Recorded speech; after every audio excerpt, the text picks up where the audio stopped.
집 앞에 내렸는데 왼손이 눈에 찡했어요. 순식간에 그냥 그 속으로 들어가 버리고.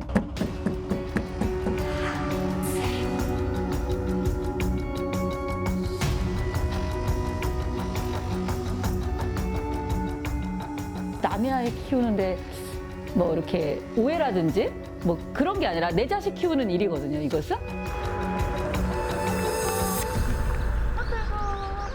대전시 시내버스 하루 평균 이용객은 올해 5월 기준으로 약 30만 명에 이릅니다.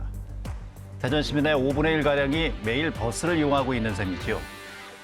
시민의 발이라고 해도 과언이 아닌 대중교통 버스. 그런데 최근 이 시내버스 뒷문에 승객의 손가락이 낀 상태로 버스가 출발하는 안타까운 사고가 있었습니다. 어떻게 된 일인지 시민rap보 불청객이 취재했습니다. 하차입니다. 시민의 발 역할하는 시내버스. 많은 시민들이 시내버스를 타고 원하는 목적지로 이동하는데요. 시내버스에서의 안전, 과연 문제는 없을까요? 지난 1월 한 70대 노인이 버스에서 내리다가 버스 뒷문에 손이 끼고 말았습니다. 그래서 다른 손으로 다급히 버스를 두드리면서 도움을 요청했지만 소용이 없었습니다. 이후 버스는 곧바로 멈춰섰지만 피해자의 오른쪽 다리는 이 버스 뒷바퀴에 깔린 상태였습니다. 무려 7차례에 걸친 대수술을 받았지만 결국 오른쪽 다리를 잃게 됐습니다. 그리고 왼쪽 다리에는 이미 장애가 있어서 사실상 스스로 걷는 게 어려워졌는데요. 700일 시내버스 탔어요. 그러고 나서 집 앞에서 내렸는데 왼손이 눈에 찡했어요. 순식간에 그냥 그 속으로 들어가 버리고 다리 완전히 거시겨져서 아프 미쳐부르고 마음만 썼죠. 왼쪽 살려는 불편해요. 원래부터? 힘이 없어요. 예, 힘이 없어요. 걸어다닐 수도 없고 사람이 아니라 그냥 짐승식경이로 버스를 햇볕인데. 순식간에 벌어졌던 사고로 이 70대 노인의 남은 삶이 막막해졌습니다. 갑작스러운 사고 소식에 가족들은 눈앞이 캄캄했는데요. 아버님 사고 나신 게 최소한 한 열흘 전쯤에 이 사고 나신 건데 이제 코로나 시국이기 때문에 최소한 잔치는 못하고 이제 저희 가족들끼리 해서 가족 여행도 가고 가족 사진도 한번 찍고 가족 사진도 지금 없는 상태라서 그 계획을 잡아놨었는데 이 사고로 인해서 모든 게 다 물거품이 돼버리고. 이런 사고는 대전만의 문제가 아닙니다.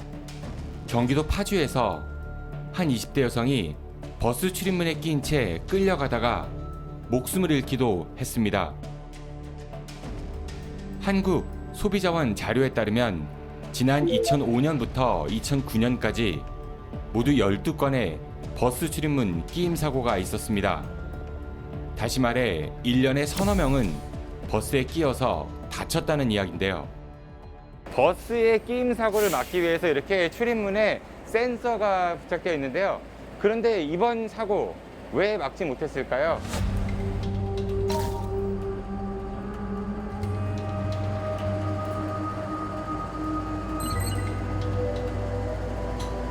충격 감지기가 있다고 들었는데 이게 왜 작동이 제대로 안 됐던 거예요? 예전에 사고 났던 차량은 노후된 차량으로 감지 센서가 충격 감지 센서가 없었고요. 새로 출고되는 차량 같은 경우는 감응 센서라고 해서 사람이 옆에 있으면 2017년 이후부터는 센서가 작동해서. 네, 센서가 어떻게 작동하는지 제가 한번 직접 실험을 해보도록 하겠습니다. 문을 좀 닫아 주시겠어요?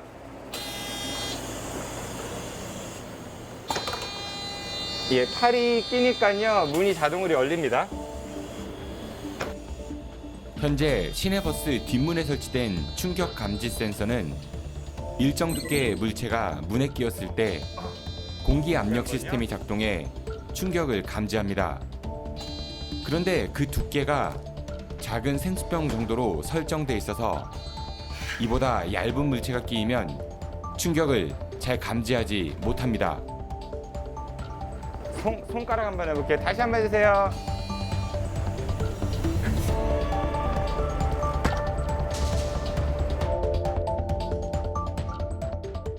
그걸 보완하기 위해서 밖에 외부 센서를 부착을 했어요.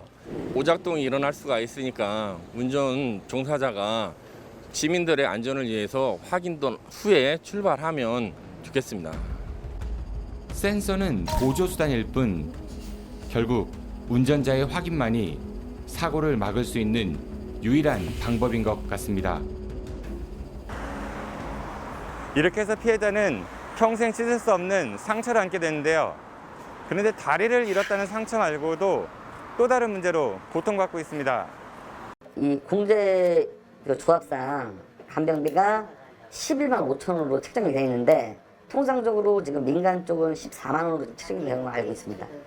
60일 한도로만 지급을 해줬다 하는데 어머니가 계시는 것도 아니고 혼자 사시던 분이기 때문에 누구 도움이 없이는 전혀 지금 생활을 할 수가 없어요.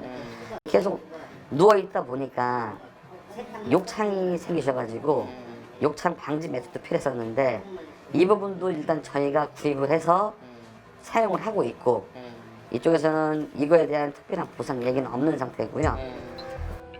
치료비는 시내버스 공제조합에서 지급하고 있지만 간병비를 비롯한 기타 치료 관련 비용은 제대로 보상받지 못하고 있다는 말인데요.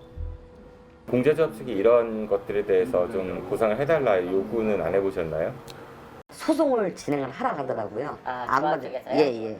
금액 제재 같은 건 없고 뭐 아직 뭐 진단이라든가 뭐가 안 나왔기 때문에 근데 그게 나와도 우리가 요구하는 수준하고는 안 맞을 거다. 아버님 몸 생각하는 것도 머리가 아프고 힘든데 이 금전적인 것까지 신경을 써야 되는 부분이라서 너무 많이 지금 양쪽으로 힘이 많이 듭니다.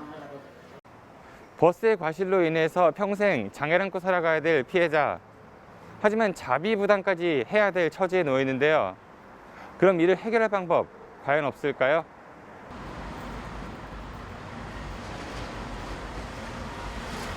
저희 문제가 아니고 자꾸 저희 문제처럼 이렇게 하니까 저희만이 피해를 보고 있잖아요. 저희가 잘못한 게 없는데 약간이 하는 거를 국회를 가져가지고 공방을 가져가지고 제대로 붙일 생각을 해야지. 제일 밑바닥에서 대기업을 사람들한테 자꾸 이렇게 취재를 하시니까 나갈 수 있습니다. 나가버려야 돼요. 나가세요. 그게 공식 입장이신가요? 저희도 나갈게요. 전국 버스 공제조합 대전 지부에서는 약관에 따른 조치였고 추가 보상을 위해선 소송을 제기하라는 입장을 이미 여러 언론을 통해 이야기했다면서 취재를 강하게 거부했습니다. 내 잘못도 없이 당한 사고로 인해 장애를 입게 된 피해자가 보상을 받기 위해 소송까지 해야 하는 이런 불합리한 상황. 그래서 전문가들은 시내버스 공제조합의 약관 개정이 필요하다고 지적합니다. 피해자가 체결한 게 아니고 가해자와 보험회사가 체결했단 말이죠. 그런데 가해자가 체결한 보험 내용을 피해자가 받아들일 수가 있냐는 거죠. 지금 문제가 되고 있는 뭐 간병비 등에서 그런 문제가 발생할 수 있죠. 그렇게 서로 일치가 되지 않았을 경우에는 법원에 또 판결을 따르도록 돼 있어요. 소송을 간다든가 사회적, 경제적 비용이 많이 수반될 수가 있죠. 금융감독원이라든가 지금처럼 버스 운송사업조합에서 약관을 변경해야 되는데 쉬워 보이진 않고요. 대전시만 해도 엄청난 금액이 이제 버스 중공영제라는 이름으로 이제 투입이 되고 있지 않습니까? 그러한 비용들은 분명히 뭐 자동차를 구입하거나 유지하는 데 들은 비용, 또 기사분들의 인건비, 또 내지는 보험료로 사용되어 있는 건 틀림이 없는 사실이거든요. 보험으로 전가했다고만 생각할 게 아니라 그런 돈들이 정말 시민들을 위해서 어떻게 사용되고 있는지, 조금 부족한 부분은 없는지, 미비점은 없는지 한번 살펴보거나 검토해야 될 시기는 되지 않았을까, 그렇게 판단해 봅니다. 이런 지적에 대해 대전시는 어떤 이야기를 할까요? 그건 차차 검토를 저희가 한번 해서 시민의 안전을 최우선으로 하는 행정을 하겠습니다.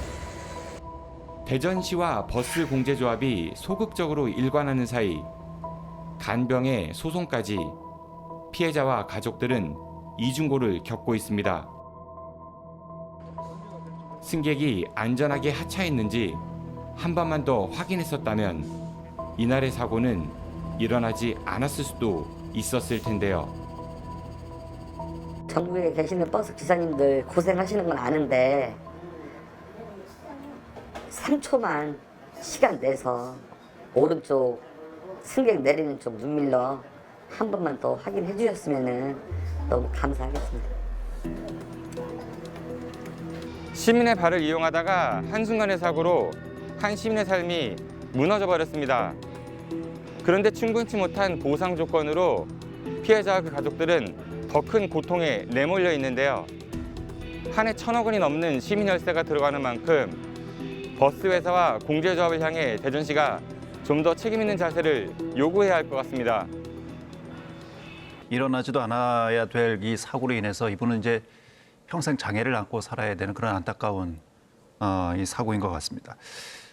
지금 보상도 제대로 이루어지지 않고 있다면서요? 네, 맞습니다. 이 피해자하고 좀 통화를 해보고 또 피해자 가족들을 만나봤는데 이 사고 경위도 그렇고요. 그리고 또 현재 앞으로 해결해야 될 그런 과제들도 많아서 상당히 좀 마음이 무거웠습니다. 예, 버스 출입문에 센서가 일반적으로 작동하지 않습니까? 그런데 이번의 경우에는 전혀 그런 센서가 없었나요? 대전시 관계자들의 도움을 받아서 아까 화면 보시듯이 실험을 해봤는데 생수병, 작은 생수병 그 두께 정도의 그만 이제 외부 센서가 이제 감지를 한다. 그리고 예. 그 이하는 감지할 수 없다. 이제 이런 이야기를 합니다. 그래서 이런 것들을 좀 보완하기 위해서 지난 2017년부터 출고되는 차량에는 버스 외부에도 이제 물체를 감지할 수 있는 그런 이제 감응 센서가 부착이 되어 있거든요. 하지만 이번에 이제 이 피해자가 사고가 났던 그 버스는 2017년 이전에 출고된 차량이어서 네, 그런 외부 감응 센서가 없었습니다. 그럼 2017년 이전에 출고된 버스는 전부 다 이런 감응 센서가 없는 건가요? 예, 현재 없고요. 이런 버스가 현재 대전 시내에서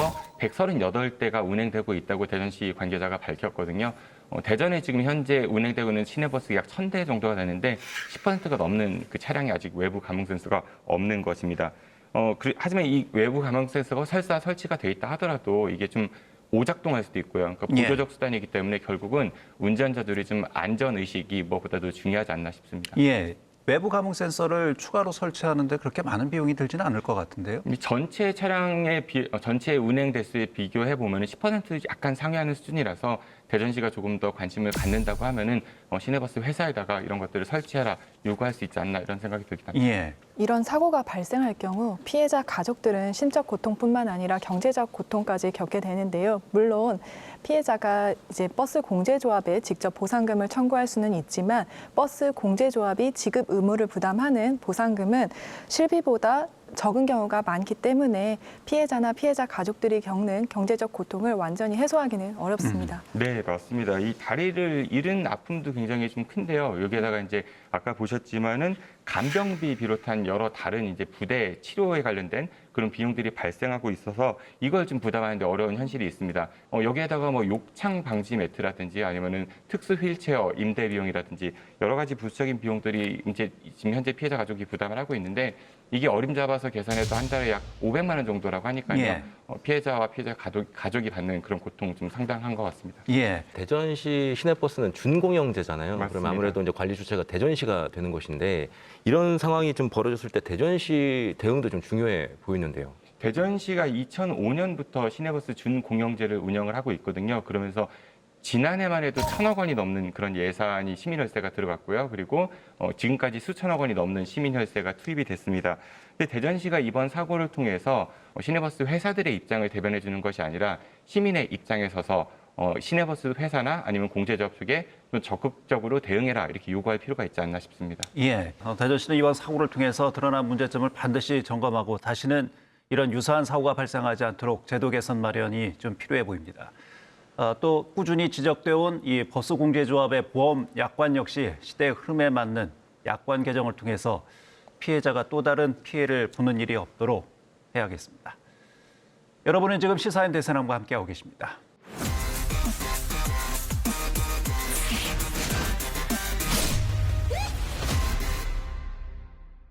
(5월은) 가정의 달입니다. 어린이날, 어버이날, 부부의 날 참 많은 기념일이 있죠.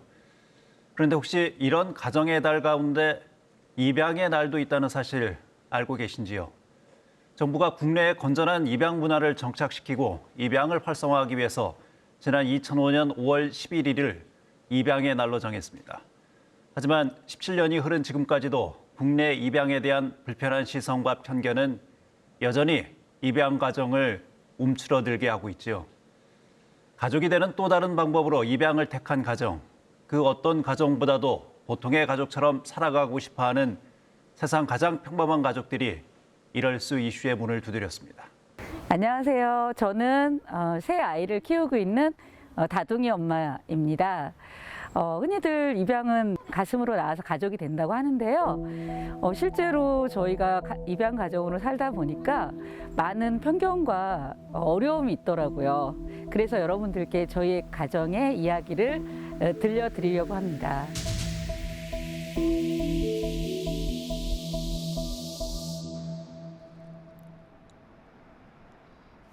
이른 아침.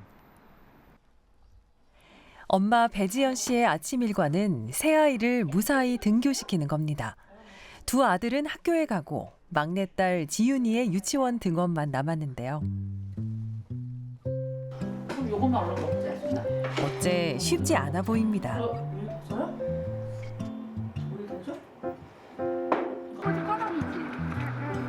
세상을 한창 탐험하고 싶은 지윤이와 다칠까 노심초사하는 엄마입니다.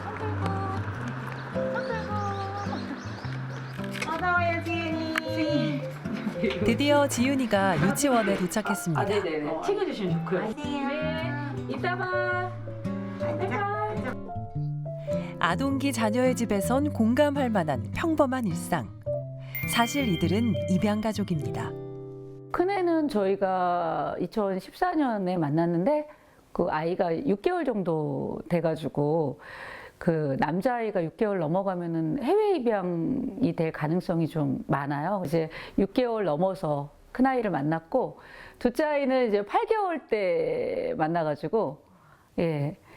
네, 그 아이도 많이 커서 만나가지고 조금 이제 처음에 적응하는 좀 어려움이 있었고 막내는 사실은 비교적 4개월 정도 100일 무렵에 왔어요. 그래서 예, 막내는 비교적 쉽게 이렇게 적응을 한 편인 것 같아요. 이게 이제 뭐 예찬이 이제 처음에 왔었을 때 사진들, 예, 이런 거. 아, 그리고 요거는 예찬이 이제 손 어렸을 때. 아이를 입양해 처음 품에 안은 순간부터 자라온 과정을 빼놓지 않고 모아놓은 배지연 씨. 어느덧 배지연 씨도 엄마가 됐습니다. 여기는 서울인데 이 녀석은 8개월 지금 됐었을 때인데 굉장히 낯가림 심할 때라서 막 저희 만나서 막 울고 난리가 났는데 저희는 너무 기뻐가지고 웃고 있는 사진이에요. 제가 진짜 엄마로서 어떤 아이들을 이렇게 키운다 이런 생각이 들 때 참 좋은 것 같고 뭐 또 막내도 이제 딸내미라서 굉장히 예쁘고 아 정말 아이들이 있어서 너무 좋은 것 같아요. 울고 웃으며 함께 자라는 평범한 가족. 하지만 이들이 가족이 되기까진 어려움이 많았습니다. 특히 입양을 신청하고 허가를 기다리는 시간은 살얼음판이었는데요. 입양이 허가되지 않으면 아이는 해외 입양이나 보육원으로 보내지기 때문입니다. 빠른 시간 안에 아이가 그 애착 형성을 할 수 있도록 하기 위해서 입양 가정에 뭐 이제 영아들을 이제 주로 이제 입양을 이제 전제 위탁을 시켜주는 편이죠. 지윤이를 이제 입양 전제 위탁을 맡았는데 법원 허가가 늦어지면 늦어질수록 저희 좀 불안한 그런 게 있는데 그래도 비교적 지윤이는 일찍 됐지만 그런 이제 기다리는 과정, 지윤이를 이제 기다리는 과정이 어려웠던 것 같아요. 입양은 혈연 관계가 아닌 부모와 자녀가 법적으로 가족이 되는 일입니다. 우리나라는 보호자에게 이탈돼 시설에 가야 하는 아동에게 특례법으로 입양을 허가하는데요. 입양 특례법에 따르면 국가는 태어난 가정에서 자라기 곤란한 아동이 건강하게 자라도록 국내 입양을 지원해야 합니다. 하지만 국내 가정 입양률은 오히려 최근 들어 주춤하며 보호 대상 아이들이 가정을 찾지 못하고 있습니다. 우리나라 국내 입양 비율은 2013년 74%를 넘었다가 2017년 53%, 2020년에는 52.9%로 하락했는데요.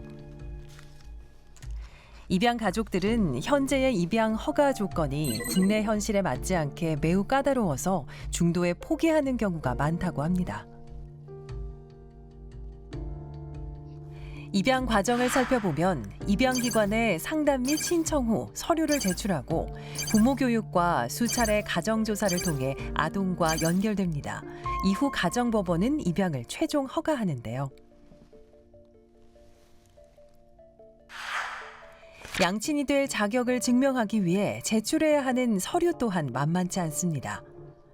기본적인 인적사항은 물론이고 약물 중독 검사지, 예금 잔고, 보험 해지 증명서에 예비 부모의 에세이까지 20가지가 넘습니다. 수많은 이제 서류를 제출을 해야 되는데 그 중에 가장 의아한 것은 이제 자기의 재산이 많다는 걸 증명을 해야 되는 거예요. 뭐 자동차를 팔면 얼마가 나오는지, 지금 보험을 해지하면 또 얼마가 나오는지 이런 것까지 본인이 재산이 이렇게 많다는 것을 입증하기 위해서는 모든 거를 탈탈 털어서 내가 이 정도 재산이 있다라는 걸 입증을 해야 된다는 그런 식입니다. 그래서 예비 입양 부모 교육을 받는 다른 집 얘기를 들어보면 그 정도 재산 가지고 되겠냐 뭐 이제 이런 상담을 많이 받아서 입양하는데 꼭 부자만 입양을 할 수 있는 건가 이런 자괴감이 들기도 하고 많은 입양 부모들이 그런 것들을 이해하고 그러한 깐깐한 절차를 잘 수용하고 감내하고 이제 절차에 임하는데 그럼에도 불구하고 절차가 이제 너무 1년 이상 이제 길게 간다는 것이죠. 게다가 정부는 미혼모에게 출생 신고를 의무화했는데요. 아이를 키울 수 없는 이들은 신고를 피하기 위해 베이비박스에 아이를 두고 가는 일도 많아졌습니다. 문제는 출생 신고가 안 된 아이는 입양도 어렵다는 겁니다.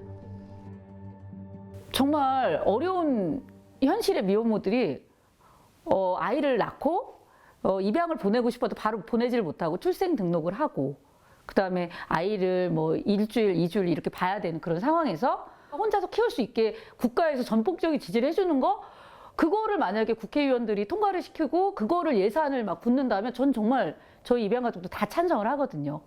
그렇더라도 혹시나 그렇더라도 입양이 필요한 친구들은 또 입양을 보낼 수 있도록 또 노력을 해야지 않을까 그런 생각을 합니다. 우리 사회가 혈연을 중요하게 생각하며 입양을 편견과 오해로 바라보는 것도 이들에겐 상처입니다. 그런 거 있어요. 부모는 저는 대단한 사람이고 우리 아이는 불쌍한 아이인데 좋은 부모 만났다 이렇게 생각하는 사람도 있고 그래서 야 입양 부모한테 잘해야 된다 막 이렇게 하고 또 니네는 잘 돼야 된다 막 이런 그런 것도 있고 뭐 얘네는 나중에 사춘기 되면 문제 일으킬 거야. 뭐 이런 것들 뭐 비일비재하죠. 그리고 뭐 또 뭐 혹자는 뭐 자기 자랑하려고 뭐 입양한 거 아니냐 뭐 이런 생각을 가질 수도 있겠고. 보육시설을 퇴소한 청년들을 위해 지원 사업을 하고 있는 서성민 녹일자 부부. 부부는 첫째를 낳고 아래로 2아이를 입양했는데요. 가족은 평범하고 행복했지만 친자를 두고 왜 입양을 하냐는 편견을 겪어야 했습니다. 남의 자식 키운다? 그런 말들이 조금 충분히 이해가 가요. 그분들의 마음들이 잘 모르셔서 하는 말씀들이어서 출산했을 때도 처음 보니까 어색해요. 근데 똑같은 마음이었어요. 둘째 보는 것도 처음에는 어색한데 키우면서 이제 정이 들면서 이렇게 내 자녀가 되는 과정을 겪는 것 같아요. 첫째를 출산할 때도 둘째, 셋째를 입양했을 때도 언제나 첫 만남은 긴장되고 설렜습니다. 보통 가족이 겪는 수많은 시행착오 속에서 더 단단한 가족이 되어갔습니다. 솔직하게 말씀드리면 저는 다른 건 모르겠어요. 그냥 가정에서 자녀 때문에 또 부부의 관계 속에서 고민하게 되는 것 그거하고 저는 크게는 다르지 않은 것 같고요. 입양 가정도 우리가 가정이 됐을 때 겪어야 하고 만들어져가는 그 과정을 잘 겪고 있다라는 그런 평범하고 일반적인 시각으로 입양 가정을 편견 없이 바라볼 수 있다면 저는 그러면 입양 가정들에게는 가장 큰 지지가 아닐까 싶어요. 배지연 씨의 가족에게 입양이라는 사실은 더 이상 출생의 비밀이 아닙니다. 이들은 자녀의 정체성을 어린 시절부터 알리는 공개 입양을 선택했습니다. 저는 이제 아이들하고 입양 얘기는 그냥 우리 가족의 그런 그냥 평범한 얘기예요. 큰 아이가 이제 그 전주에서 이제 전주 입양 기관을 통해서 저희가 입양을 했는데 우리 뭐 전주 한번 가보자. 엄마 나 거기서 태어났지? 그리고 내가 태어났을 때 이름은 뭐였지? 뭐 이런 얘기도 자연스럽게 하고 그냥 그 삶에서 그냥 가지고 와야 될 그냥 하나의 주제인 거지. 뭐 굉장히 막 이렇게 특별하다라는 생각은 안 하고 있거든요.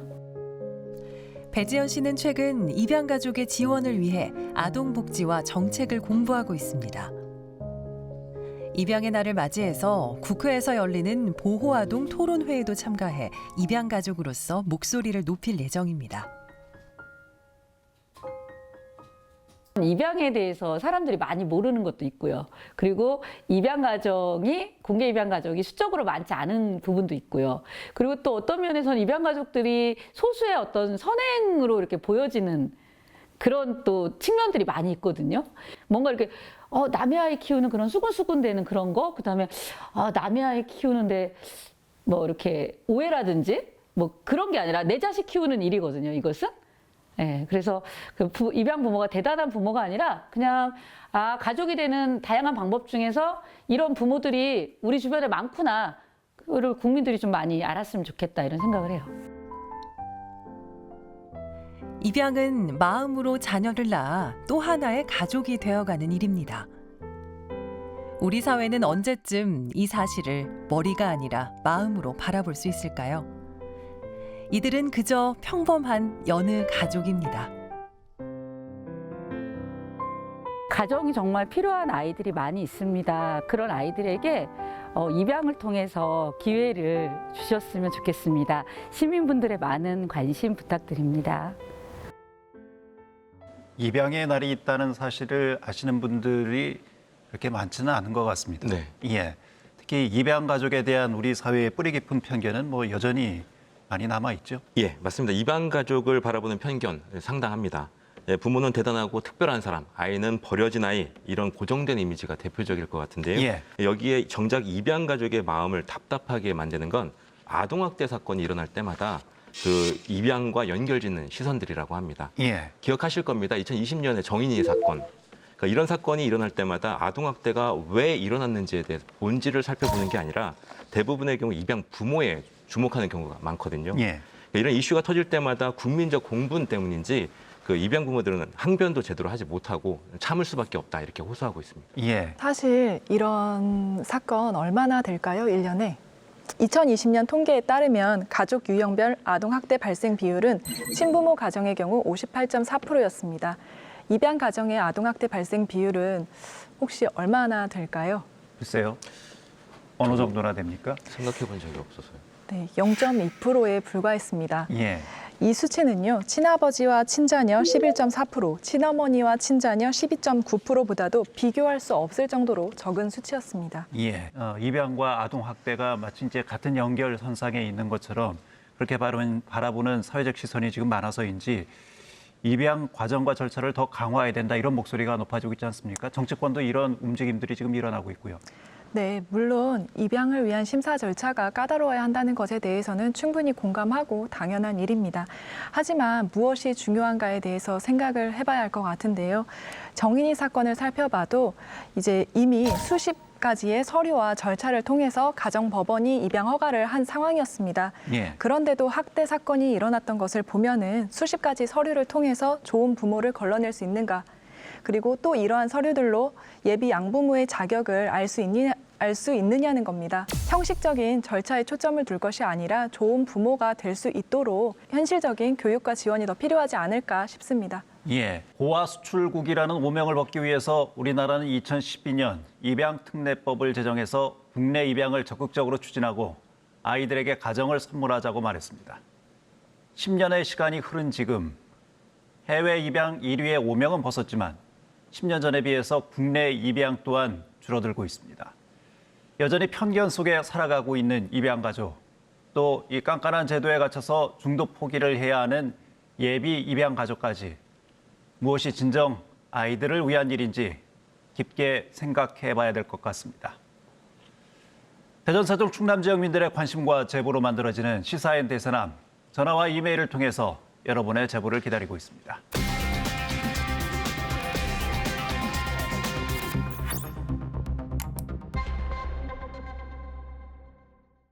대세남이 선택한 한 주간 대전, 세종, 충남의 이슈, 대세남 2주의 픽입니다.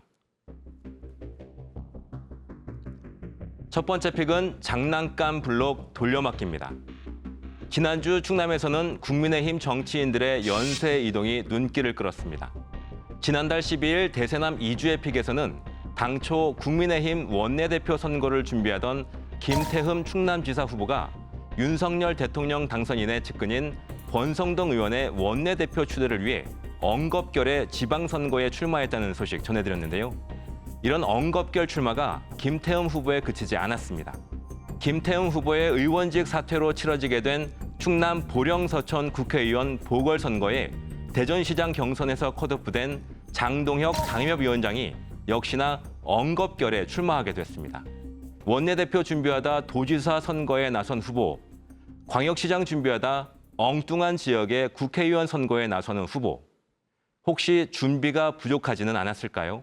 대전에서도 황당한 이동이 있었죠. 네, 충남에 정치인 돌려막기가 있었다면 대전에서는 선거구 돌려막기가 있었습니다. 민주당 장종태 서구청장 예비 후보, 대전시장 출마를 선언하며 구청장직을 사퇴했죠.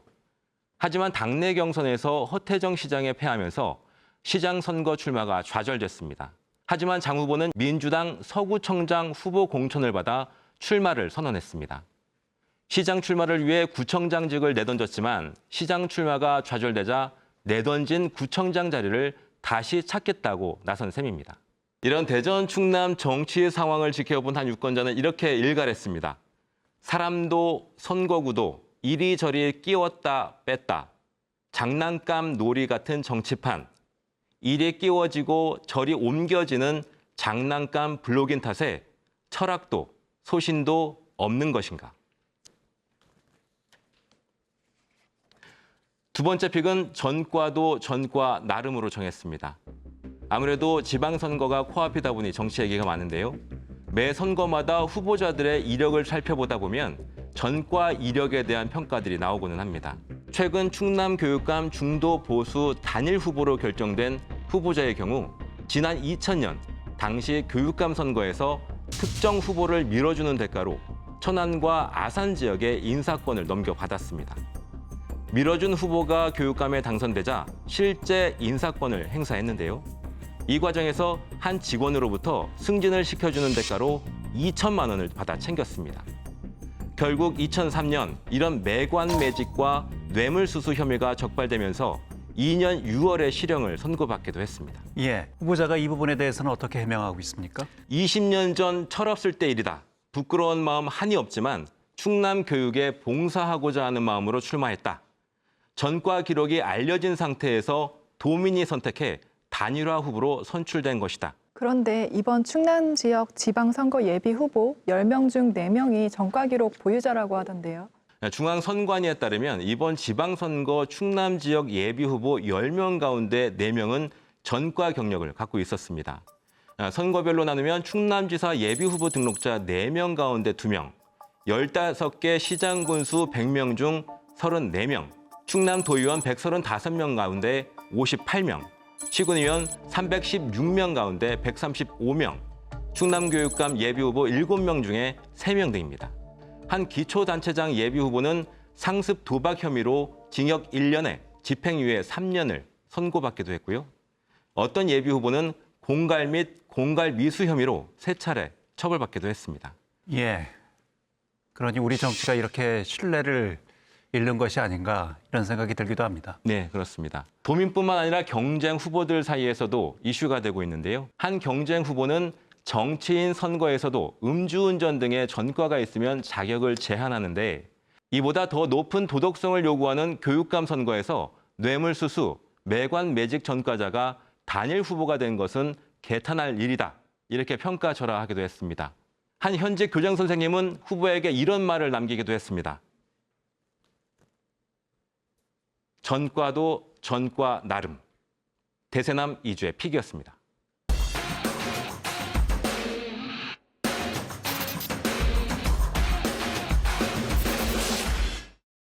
인구 감소와 고령화로 도시 농촌할 것 없이 이주민의 유입이 늘면서 어느덧 우리나라에 거주하는 외국인이 200여만 명에 이릅니다.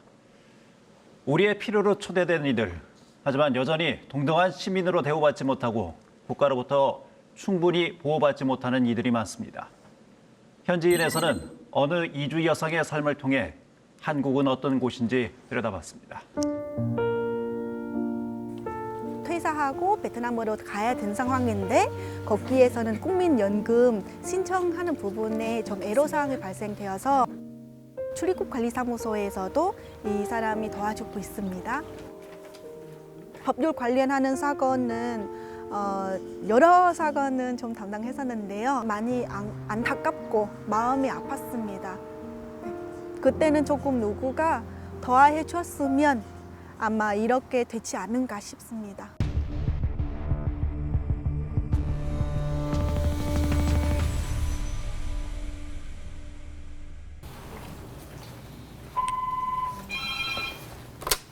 네, 감사합니다. 베트남 동영상 조주입니다. Dạ vâng ạ, em chào chị ạ. Em là thông biên dịch viên của Trung tâm Gia đình đa văn hóa đấy ạ. Vâng ạ, chị cần em giúp đỡ gì ạ? Là du học sinh nhưng mà đi làm lại không được trả tiền lương đúng không ạ? Dạ vâng ạ. Dạ vâng. 저는 베트남에서 10년 전에 온 조혜주입니다. 베트남 이름이 전thị thu Huyền 입니다. 한국의 남편랑 결혼하고 지금 전사 같은 두 아이는 키우고 있습니다. 현재 서산시 가족센터에 베트남어 통번역 지원사 근무하고 있습니다. 저 주 업무는 베트남어 통번역 지원사이고요. 결혼 이주 여성과 가족 그리고 의사소통 문제로 인하는 결혼 이주 여성들 위한 통번역 서비스를 제공하고 있습니다.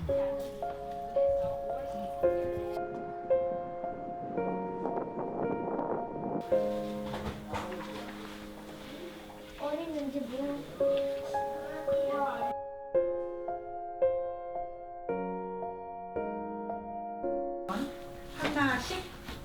큰 아이가 32개월 되었을 때는 그때 저도 한국어 이렇게처럼 잘 하지 못했었어요. 그런데 아이에게 한국어도 얘기하지 않고요. 베트남어로도 얘기하지 못했어요. 혹시나 베트남어로 얘기하게 되면 혼란스럽까 봐 아이랑 같이 많이 대화하지 못했었어요. 그래서 아이가 엄마 아빠밖에 얘기 못하는데 너무 걱정해서 대학병원도 갔다 왔었어요. 대학병원에 갔다 왔더니 아이가 한 2년 정도 늦었다고 결과가 나왔었어요. 언어 쪽에서 발달 잘 할 수 있는 센터에 찾아가거나 아니면 엄마가 교육받아서 지도해주면 아이는 금방 따라갈 수 있다. 2년 동안 언어 발달 교육도 받고 아이도 계속 그렇게 보내고 집에서도 같이 해서 이제는 저보다 한국어 더 잘해요.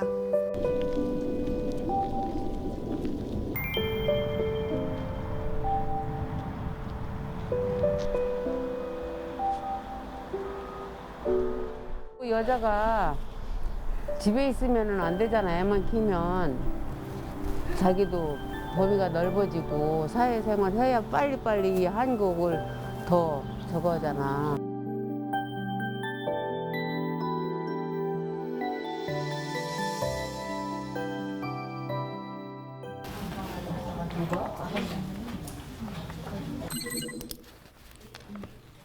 오늘 3일이니까 고령화로 일손 부족에 시달리는 농어촌 등에서 외국인 노동자들은 이제 필수 인력이 됐죠. 하지만 여전히 노동의 대가를 제대로 못 받는 경우가 부지기수입니다. 그런데 곳곳에서 임금 체불이 여전합니다. 특히 미등록 신분의 이주 노동자는 못 받은 임금을 받으려다 오히려 사업주로부터 신고당하기도 하는데요.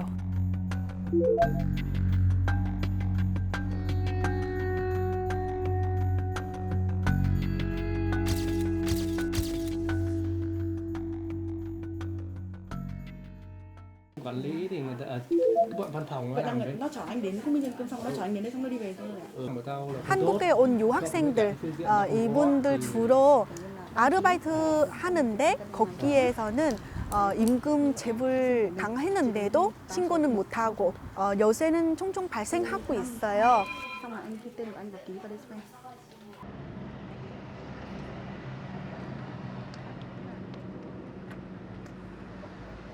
이번 같은 경우는 회사에서 다녔는데요. 그 회사에서 저희한테 뭐 통역 업무이나 아니면 조금 뭐 임금 체불이 조금 발생하거나 아니면 조금 애로사항이 있을 때마다는 연결 와서 그럼 제가 또 통역에 가서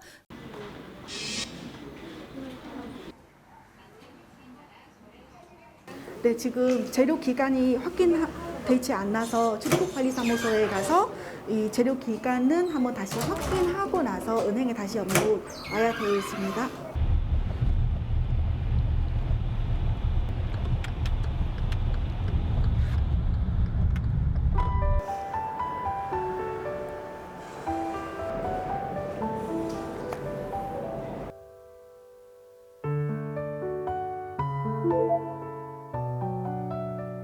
출입국관리사무소에서 다행히 잘 협조해 주셔서 업무도 빨리 끝나고 그래서 은행 업무는 잘 마무리됐고 그리고 예약했던 비행기표 6일 날 베트남으로 귀국하고 베트남에서 국민 연금 받을 상황이 되었습니다.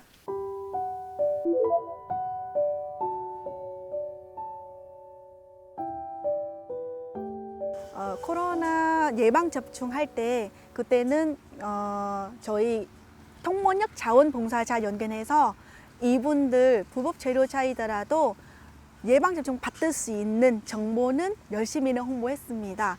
2020년대 그때 저희도 백신을 아직 안 나오는 상황이고요. 근데 서산에서 외국인 처음으로 확진되는 그런 사건이거든요. 저희는 그때 흰색 옷, 그 보호복 다 입고 현장에 나가서 동력했었어요. 시댁에서 너도 아기 엄마로서 그런 위험한 일로 하면 걸리면은 지금 약도 없고 예방접종도 못하고 있고 근데 고민을 많이 하고 나서 결심했습니다. 그냥 가야 되겠습니다. 저희는 없었으면 이 의사소통로 인해서 이분들 정확한 정보로 이렇게 알지도 못하고 그때는 서산 지역에서 더 많은 외국인들 그 확진이 될 수도 있고 멋지게 보건소에서 동력하고 왔습니다.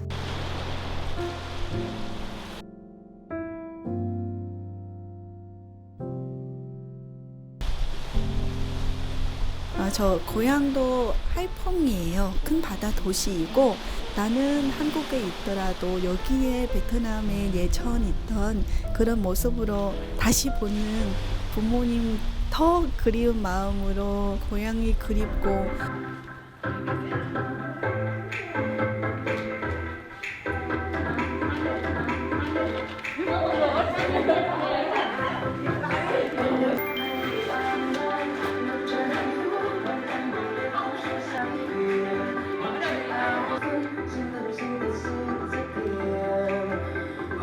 그래서 이 동아리는 활동할 때마다 이런 기회 통해서 저희 베트남에 있는 문화 소개할 수 있는 그런 역할이니까 더 열심히 하고 그리고 모임에서 다 베트남 결혼 이주어서는 와서 여기에서 편하게 이야기도 하고 그리고 음식도 같이 먹고 고향이 그리운 마음 조금 덜 그리웠었어요.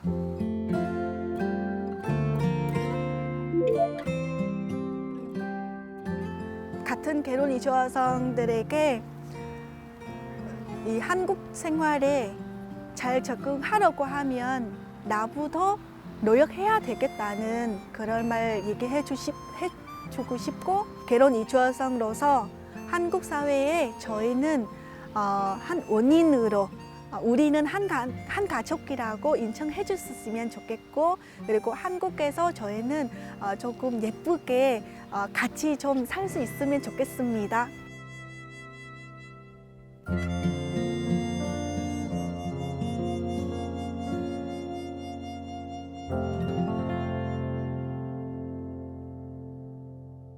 우리나라의 다문화 가족 구성원이 이미 뭐 100만 명을 넘어섰다라는 그런 자료도 있지 않습니까? 예. 우리 사회의 중요한 일원으로 지금 살아가고 있는 것이죠. 예, 그렇습니다. 서산 지역만 봐도요, 전체 6만 9천여 가구 가운데 다문화 가구가 1,000가구가 넘어섰다고 합니다. 가구 원 수로 따지면 4천 명이 넘는다고 하고요. 예. 그런 만큼 이제는 다문화 가정을 위한 정책도 적응보다는 정착에 초점을 맞춰야 한다, 이런 목소리가 좀 높은데요. 한글 교육이나 임신, 출산 지원 등의 이주 적응 정책에서 이제는 취업과 같은 사회적 성취를 돕는 방향으로 정책 전환이 필요하다, 이런 여론이 높습니다. 예. 저는 이주 여성들과 함께 우리 사회의 건설 현장이나 농촌 인력의 절대 다수를 차지하고 있는 이주 노동자들에 대해서도 생각을 해보게 되었는데요. 지난 2년여간 이주 노동자들은 전에 없던 위기를 겪었습니다. 코로나19가 지속되면서 지역사회에 감염병을 퍼뜨리는 존재로 낙인 찍히기도 했고요.